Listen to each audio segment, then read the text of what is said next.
Matric میں فیل ہونے پر ذوالفقار صاحب نے پہلی بار اپنے بیٹے پر ہاتھ اٹھایا اور اسے زوردار تھپڑ مارا۔ بیٹے سے یہ تھپڑ برداشت نہ ہوا اور وہ گھر چھوڑ کر چلا گیا۔ ماں اپنے بیٹے کے غم میں ہر روز روتی تھی۔ تب ذوالفقار صاحب یہی کہتے تھے کہ فکر مند ہونے کی ضرورت نہیں، کمینہ واپس آ جائے گا۔ مگر کئی دنوں تک بیٹا واپس نہ آیا۔ اخبارات میں اشتہارات دیے اور مساجد میں گمشدگی کے اعلانات بھی کروائے گئے، لیکن اس کا کچھ پتہ نہ چلا۔ تب ایک ماہ گزر گیا۔ تب باپ کو تشویش ہونے لگی اور اس نے مختلف شہروں میں جا کر بیٹے کو تلاش کرنا شروع کیا۔ ماں بیٹے کی جدائی میں بیمار رہنے لگی تھی۔ 1 سال کا عرصہ بیت گیا لیکن بیٹے کا پتہ نہ چلا۔ 1 سال بعد جنگل سے کسی نوجوان کی جلی ہوئی لاش برآمد ہوئی جس کی شناخت ممکن نہیں تھی۔ ذوالفقار صاحب نے اس کو اپنے بیٹے کی لاش ہی سمجھتے ہوئے قبرستان میں دفنا دیا۔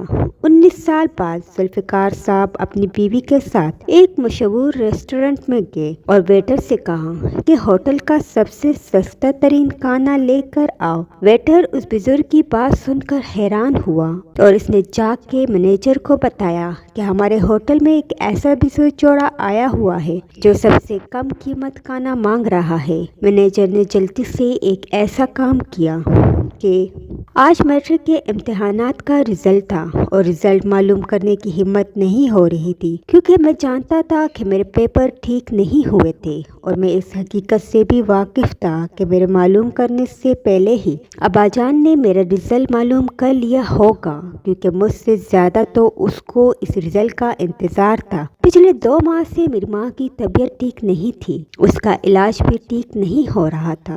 ابا جان ماں پر پورا پیسہ لگا چکے تھے لیکن اس کے باوجود کسی قسم کی بہتری نہ آ سکی۔ میں تب میٹرک میں اچھے نمبر لینا چاہتا تھا لیکن اب اماں کی وجہ سے پڑھائی نہیں ہو پا رہی تھی۔ ساری رات اماں درد کی وجہ سے تڑپتی تھی۔ ڈاکٹروں نے اس کے معدے میں ایک پتھری بتائی تھی اور اس کا آپریشن بتایا تھا لیکن آپریشن کے لیے اخراجات بالکل ابا کے پاس نہیں تھے۔ بابا جان صرف دوائیوں پر ہی گزارا کر رہے تھے کیونکہ کچھ ڈاکٹروں نے یہ بھی کہا تھا کہ ادویات سے یہ پتھری ختم ہو سکتی ہے لیکن اس کے بارے میں کوئی یقین سے نہیں کہہ سکتا تھا کہ یہ مکمل طور پر ٹھیک ہو جائے گی۔ آخری راستہ بہرحال آپریشن ہی تھا۔ میں رزلٹ چیک کرنے گیا لیکن بغیر رزلٹ چیک کیے گھر واپس لوٹ رہا تھا۔ دل میں یہی سوچ رہا تھا کہ اگر پاس ہوا تو بابا کا موڈ اچھا ہوگا اور مجھے خوش آمدید کہیں گے اور اگر فیل ہوا تو ابا کا موڈ خراب ہوگا اور مجھے مزید محنت کرنے کا مشورہ دیں گے اور میری حوصلہ افزائی کریں گے۔ یہی سوچ کر میں گھر کی دہلیز میں داخل ہوا تو ابا غصے میں تھے۔ اس کا چہرہ لال تھا اور میں سمجھ چکا تھا کہ میں فیل ہو چکا ہوں۔ اس سے پہلے کہ میں ابا سے معافی مانگتا اس سے یہ وعدہ کرتا تاکہ اگلے سال میں بہترین نمبروں سے پاس ہو کر دکھاؤں گا۔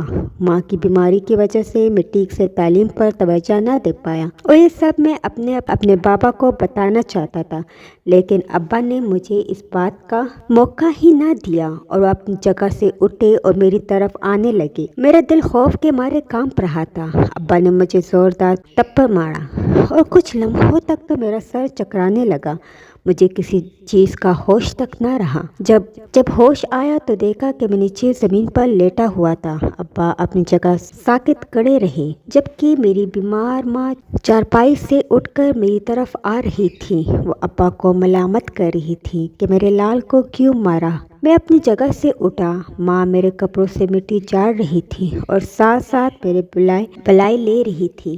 ماں کو اس بات کا شدید غم تھا کہ ابا نے پہلی بار مجھ پر ہاتھ اٹھایا تھا مگر شاید ماں سے زیادہ مجھے اس بات کا غم تھا کہ ابا نے میرے ساتھ انصاف نہ کیا کیونکہ وہ یہ بات بھول چکے تھے کہ میں جس گھر میں رہتا ہوں پچھلے کئی ماہ سے اس گھر میں مسائل چل رہے تھے۔ تعلیم کا ماحول نہیں مل رہا تھا۔ شاید اگر میں ہاسٹل میں ہوتا تو نتیجہ کچھ اور ہوتا۔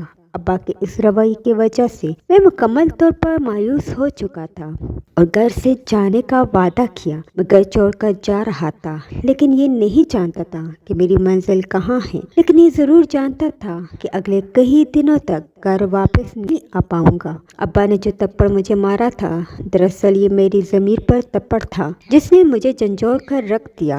اب میں ایسا نالائق نہیں تھا کہ ابا سے کسی قسم کا بدلہ لیتا، لیکن میں نے یہ ٹان لیا تھا کہ گھر لوٹ کر نہیں جاؤں گا۔ جب شام ہونے لگی تو میرا دل بہت گھبرانے لگا، کیونکہ یہ زندگی میں پہلی بار تھا کہ مغرب کی اذان کے وقت بھی میں گھر سے باہر تھا، جبکہ اس سے پہلے ایسا کبھی نہیں ہوا تھا۔ ابا کی طرف سے مجھے ہدایت تھی کہ مغرب کی اذان سے پہلے تمہیں گھر ہونا ضروری ہے، اور ابا کے میں نے حکم کی ہمیشہ تعمیل کی۔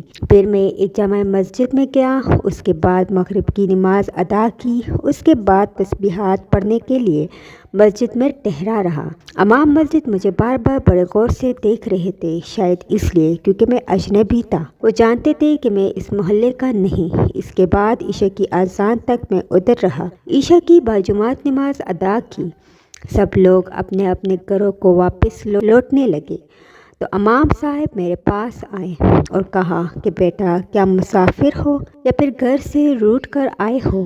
اس وقت میں امام صاحب کو حقیقت نہیں بتا سکتا تھا۔ مسجد میں رہتے ہوئے میں نے جھوٹ بولا۔ میں نے امام صاحب سے یہی کہا کہ میں مسافر ہوں، صبح یہاں سے چلا جاؤں گا۔ امام صاحب نے کہا بیٹا میں تمہارے لیے کھانا لے کر آتا ہوں۔ میں نے منع کیا اور جھوٹ بولا کہ میں تو کھانا کھا چکا ہوں، مگر وہ تجربہ کار انسان تھے، اس نے میری آنکھوں کو پڑھ لیا تھا کہ میں کتنا بھوکا ہوں، لہٰذا گھر کی طرف روانہ ہوئے۔ تھوڑی دیر بعد وہ کھانا لے کر آئے۔ میں نے کھانے کو دیکھتے ہی اس پر ٹوٹ پڑا۔ میں نے امام صاحب کا شکریہ ادا کیا اور یوں گھر سے باہر میری پہلی رات میں نے مسجد میں گزاری۔ دوسری طرف ذوالفقار صاحب یعنی میرے والد اپنے بیٹے کے لیے تڑپ رہے تھے، لیکن ذوالفقار صاحب کی بیوی اپنے بیٹے شاذل کے لیے زیادہ ہی تڑپ رہی تھی۔ وہ بار بار اپنے شوہر سے یہی کہہ رہی تھی کہ آپ نے ایسا کیوں کیا؟ میرا بیٹا پہلی بار ناکام ہوا تھا اور اس ناکامی پر آپ نے اس کے ساتھ نہ دیا، جبکہ اسے آپ کے ساتھ کی بہت ضرورت تھی۔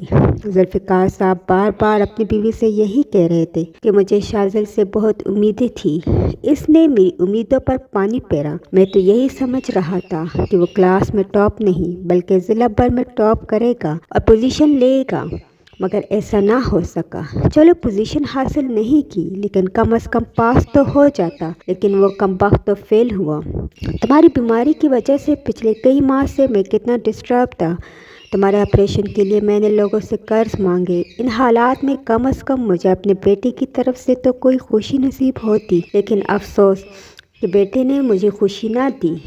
خیر، میاں بیوی میں یہ تکرار چل رہی تھی۔ ماں بار بار اپنے شوہر سے یہی کہہ رہی تھی کہ میرا دل گھبرا رہا ہے، پتہ نہیں میرا بیٹا کہاں ہوگا، رات کو اس نے کچھ کھایا ہوگا یا نہیں۔ ذوالفقار صاحب ابھی بھی مطمئن تھے اور بیوی سے کہہ رہے تھے کہ اپنے کسی دوست کے پاس ہوگا، تمہیں پریشان ہونے کی بالکل ضرورت نہیں، صبح گھر واپس لوٹ آئے گا۔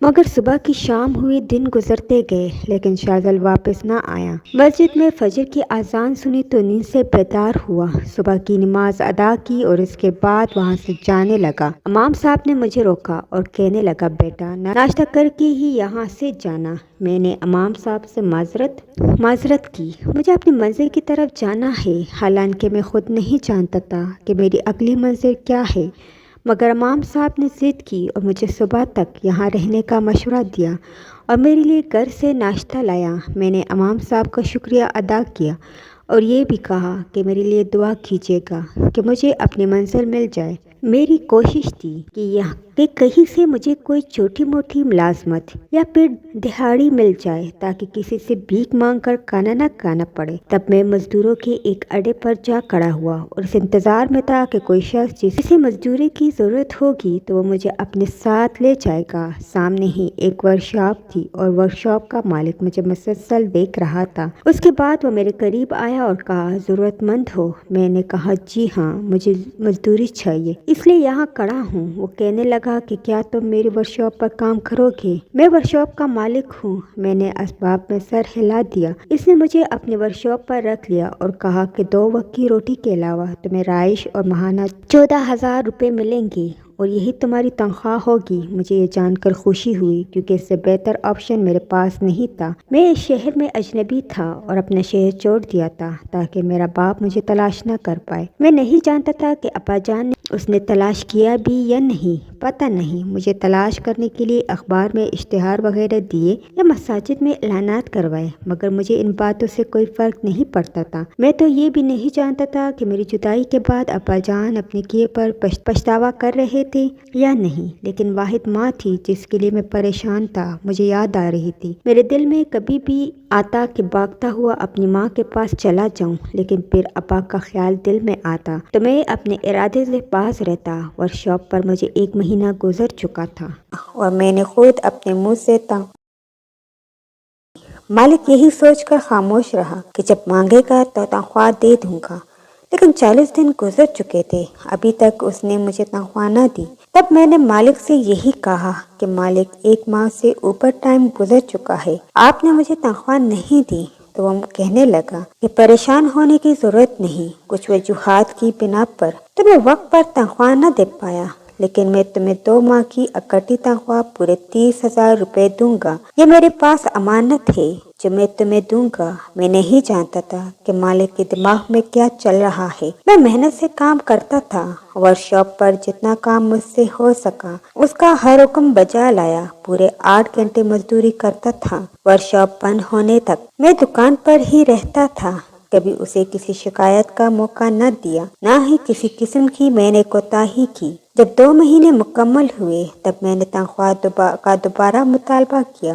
اس بار مالک نے صاف الفاظ میں کہا کہ میرے پاس کچھ نہیں، تمہاری مرضی ہے اگر مزید ساتھ کام کرتے ہو یا نہیں، لیکن 2 وقت کی روٹی اور رہائش کے علاوہ میں تمہیں کچھ نہیں دے سکتا۔ میں اس ورکشاپ کے مالک کا ارادہ سمجھ چکا تھا۔ وہ محض 2 وقت کی روٹی کی خاطر مجھ سے کام لینا چاہتا تھا، جبکہ میں شروع میں ہی اس بات سے آگاہ نہیں تھا، لہٰذا میں نے وہاں سے جانے کا ہی ارادہ کر لیا۔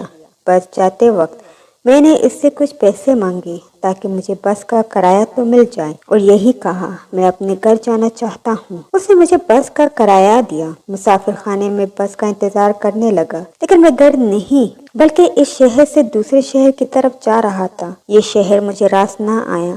طبیعت بھی کافی خراب رہی، شاید اس شہر کا پانی خراب تھا۔ میں ایک مسافر بس میں سوار ہوا۔ میرے ساتھ ایک آدمی تھا جس کی عمر 55 برس تھی۔ وہ مجھ سے باتیں کرنے لگا۔ اسے میں حقیقت تو نہ بتا سکا، لیکن یہ ضرور کہا کہ ماں باپ غریب ہے جس کی وجہ سے میں مزدوری کے لیے جا رہا ہوں۔ وہ تمام تفصیلات جان کر مجھ سے کہنے لگا، بیٹا شہر میں جا کر دھکے کھانے سے بہتر ہے تب میرے ساتھ میرے گاؤں آؤ، کافی زمینیں ہیں، مجھے ایک ملازم کی ضرورت ہے، تو میں معقول تنخواہ دوں گا اور کھانا بھی ملے گا اور رہائش کا بھی کوئی مسئلہ نہیں۔ تمہاری شکل دیکھ کر مجھے ایسے محسوس ہوتا ہے تم کافی بیمار ہو، شہر میں مزید رہنا تمہاری صحت کے لیے ٹھیک نہیں۔ میں پہلے ہی ورکشاپ کے مالک سے دھوکہ کھا چکا تھا، مزید دھوکہ نہیں کھانا چاہتا تھا۔ مجھے اس کی باتیں سچی معلوم ہونے لگی، اس کا لہجہ سچا تھا۔ سب سے زیادہ جس بات نے مجھے متاثر کیا وہ یہ تھی جب اس نے کہا کہ بیٹا میری شادی کو 30 سال گزر چکے ہیں، لیکن میری کوئی اولاد نہیں، تم مجھے ایک اچھے خاندان سے لگتے ہو، اس کے علاوہ ضرورت مند بھی ہو، لہٰذا میں تمہاری مدد کرنا چاہتا ہوں، تمہارے بھلے کے لیے ہی یہ سب کہہ رہا ہوں۔ میں نے شہر جانے کا ارادہ ترک کر دیا اور اپنی منزل تبدیل کی۔ میں ایک شخص کے ساتھ گاؤں جا رہا تھا۔ تقریباً 2 گھنٹے کے سفر کے بعد گاڑی اس گاؤں میں پہنچی۔ ہم دونوں گاڑی سے اترے۔ یہ ایک ایسی سڑک تھی جس کے پاس ہی ایک جنگل تھا۔ وہ شخص جس کا نام اشرف تھا، میں نے اس سے پوچھا، چچا اشرف ہم لوگ جنگل کی طرف کیوں جا رہے ہیں؟ وہ کہنے لگا، بیٹا جنگل کے اس پار میرا گاؤں ہے، لہٰذا جنگل سے ہمیں گزرنا پڑے گا، لیکن تمہیں فکر مند ہونے کی بالکل ضرورت نہیں۔ یہ ایک بے زر جنگل ہے جس میں کسی قسم کے خطرناک جانور نہیں رہتے۔ ہم جنگل کے درمیان چلتے جا رہے تھے، لیکن پھر بھی میرا دل زور زور سے دھڑک رہا تھا۔ مجھے اس بات کا خطرہ محسوس ہو رہا تھا کہ کہ کچھ نہ کچھ مجھ سے غلط ہونے والا ہے۔ ایسا محسوس ہو رہا تھا کہ مجھ سے دھوکہ ہو رہا ہے۔ جنگل کے اس پار ایک دریا تھا اور کشتی وہاں کنارے پر کڑی تھی۔ اس کشتی میں کچھ لوگ سوار تھے جو شکل سے خطرناک محسوس ہو رہے تھے۔ بڑی بڑی مونچھیں تھیں، اس کے ہاتھ میں اسلحہ بھی موجود تھا۔ میرے پوچھنے پر چچا نے بتایا یہ گاؤں کے باسی ہیں، یہ کشتی میں ہمارے ساتھ سفر کریں گے۔ چچا اشرف اور میں اس کشتی میں سوار ہوئے۔ دریا میں کشتی روا دوا تھی اور وہ لوگ بھی ایک دوسرے کو بڑے غور سے دیکھ رہے تھے۔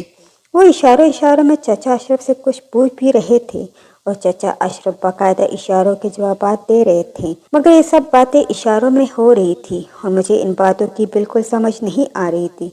کسی سے اتر کر چچا اشرف مجھے اپنے گھر لے گئے، لیکن حیرت کی بات یہ تھی کہ وہ لوگ بھی ہمارے پیچھے پیچھے آ رہے تھے۔ رہائش پر پہنچنے پر مجھے پتہ چلا کہ میں ایک بہت بڑی مصیبت میں پھنس چکا ہوں، کیونکہ یہ ڈاکیوں کا گروہ تھا جو مجھے اپنے سردار کے پاس لے آیا تھا۔ سردار نے تینوں کو شاباش دی اور کہا کہ تو نے بہت بڑا کام کیا، ایک اور آدمی کو ہماری گینگ میں شامل کیا۔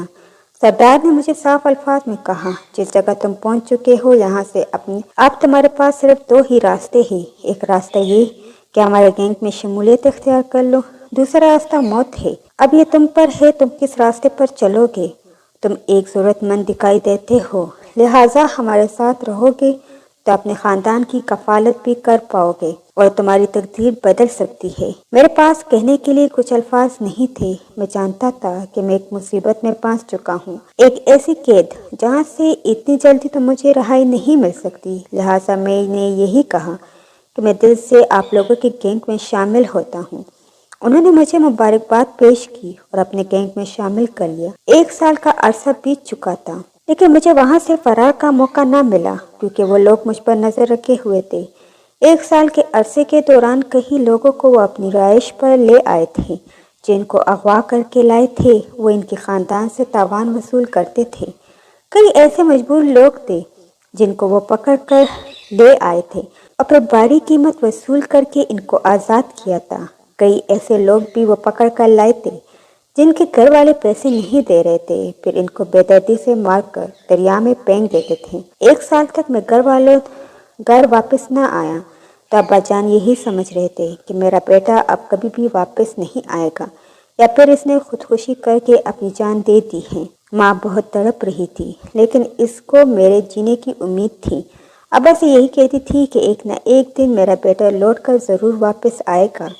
اچانک ٹی وی پر خبر چلی کہ ساتھ والے جنگل میں ایک نوجوان کی جلی ہوئی لاش ملی ہے۔ یہ خبر سن کر ابا جان وقوع پر پہنچے۔ لاش کی شناخت بالکل نہیں ہو رہی تھی۔ ابا نے انتظامیہ سے یہی کہا کہ یہ لاش میرے بیٹے کی ہے۔ میرا بیٹا 1 سال سے گمشدہ ہے، کسی کو نہ مل سکا۔ ہو نہ ہو یہ میرا شاذل ہی ہے۔ ذوالفقار صاحب لاش کو گھر لے آئے، پھر قبرستان میں دفنا دیا۔ ماں کی بھی امید جو اب تک زندہ تھی اب وہ بھی مر چکی تھی۔ کچھ دن بعد ایک ایسے شخص کو ڈاکو پکڑ کر لائے جو بہت بڑے ریسٹورنٹ کا مالک تھا۔ اس کا نام علی بخش تھا۔ وہ کروڑ پتی شخص تھا۔ انہوں نے علی بخش کے گھر والوں سے 50 کروڑ کی ڈیمانڈ کی، جو کہ بہت زیادہ تھی۔ جب فون پر علی بخش کی ملاقات اپنے گھر والوں سے کرائی گئی تب علی بخش نے اپنے گھر والوں کو سختی سے منع کیا کہ میں اتنی رقم افورڈ نہیں کر سکتا، لہٰذا مجھے آزاد کرنے کے لیے تم لوگوں نے اتنی ساری رقم نہیں دینی۔ میں اپنی ساری جائیداد حتیٰ کہ گھر بھی فروخت کر دوں تب بھی اتنے پیسے میرے پاس نہیں بنتے۔ میں علی بخش کی رکھوالی پر مامور تھا، جبکہ باقی لوگ دریا کے کنارے ٹہل رہے تھے۔ وہ مجھ پر اب اعتماد کرتے تھے اور یہ بھی نہ سوچا کہ شاذل ہمیں دھوکہ دے سکتا ہے اور فرار ہو جائے گا، لیکن میں تو موقع کی تلاش میں تھا۔ آج وہ موقع مجھے مل رہا تھا۔ میں علی بخش کو وہاں سے آزاد کرا کے جنگل کی مخالف سمت میں بھاگنا شروع ہوا اور میں علی بخش کو لے کر اس کے گھر آ گیا اور ڈاکو مجھے تلاش کرتے رہے، لیکن میں اب فرار ہو چکا تھا۔ علی بخش اکثر مجھ سے کہا کرتے تھے، بیٹا تو نے مجھے خرید لیا، میں تمہارے احسان زندگی بھر نہیں چکا پاؤں گا۔ علی بخش کی اکلوتی بیٹی تھی جس سے میری شادی ہوئی۔ آج میں علی بخش کا کاروبار، ان کا ریسٹورنٹ سنبھال رہا ہوں۔ علی بخش کی وفات کو 8 برس ہو چکے تھے۔ دن میں اپنے ہوٹل میں ہی موجود تھا کہ آفس میں بیٹھے میں نے کھڑکی سے دیکھا ابا جان ماں کو لے کر ہوٹل پر آئے تھے۔ ابا نے بیٹے سے کہا، اس ہوٹل کا سستا ترین کھانا لے آؤ جس کی قیمت سب سے کم ہو۔ ویٹر کو میں نے ہاتھ کا اشارہ کیا اور اپنے پاس بلایا، پھر اس سے پوچھا تو ویٹر نے مجھے ساری تفصیل بتائی۔ میں نے ویٹر سے کہا کہ اس ریسٹورنٹ کا سب سے مہنگا اور اچھا کھانا میرے والدین کو دینا۔ اس کے بعد بل کی باری آئی تو بوڑھے شخص نے ویٹر سے پوچھا کہ بیٹا قیمت کیا ہے، جس پر ویٹر نے میرے باپ کو بتایا کہ آپ کے کھانے کی قیمت ادا ہو چکی ہے، آپ کو پریشان ہونے کی ضرورت نہیں۔ اللہ تعالیٰ نے میرے والدین سے مجھے ملا دیا۔ میں اپنے آبائی گھر گیا تھا لیکن وہاں تالا لگا ہوا تھا۔ پڑوسیوں کو بھی اس بات کا علم نہیں تھا میرے والدین کہاں ہیں۔ کتنے سال تک میں اپنے والدین کو تلاش کرتا رہا لیکن وہ نہ مل سکے، لیکن آج قسمت ان کو میرے ہی ہوٹل پر لے آئی اور میری خوشی کا کوئی ٹھکانہ نہیں تھا۔ وہ کھانا کھا کر ہوٹل سے باہر نکلے تو میں ان کے پیچھے ہو لیا۔ دونوں ایک کرائے کے مکان میں رہتے تھے۔ وہ جیسے ہی کرائے کے مکان میں داخل ہوئے تو میں ان کے پیچھے پیچھے چل پڑا۔ آج 22 سال بعد میں اپنے والدین کو مل رہا تھا۔ ان کو سلامت دیکھ کر میں بہت خوش تھا، لیکن مجھ سے زیادہ خوشی میرے والدین کو تھی جو مجھے کئی عرصے بعد دیکھ رہے تھے۔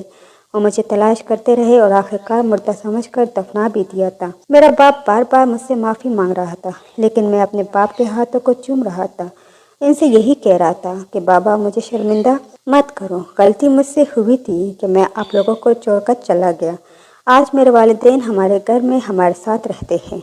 بس ایک پچھتاوا مجھے آج تک ہے کہ 22 سال میں اپنے والدین سے دور رہا، ان کی خدمت نہ کر سکا، جبکہ ابا کو اس بات کا پچھتاوا ہے کہ میں نے اپنے بیٹے کو سمجھنے کی کوشش کیوں نہ کی۔ وہ اپنی ماں کی بیماری کی وجہ سے پریشان تھا اور فیل ہوا تھا۔ میں اپنے بیٹے کو کیوں نہ جان پایا۔ رشتوں میں مضبوطی تبھی ممکن ہے جب انسان ایک دوسرے کو سمجھنے کی کوشش کرے۔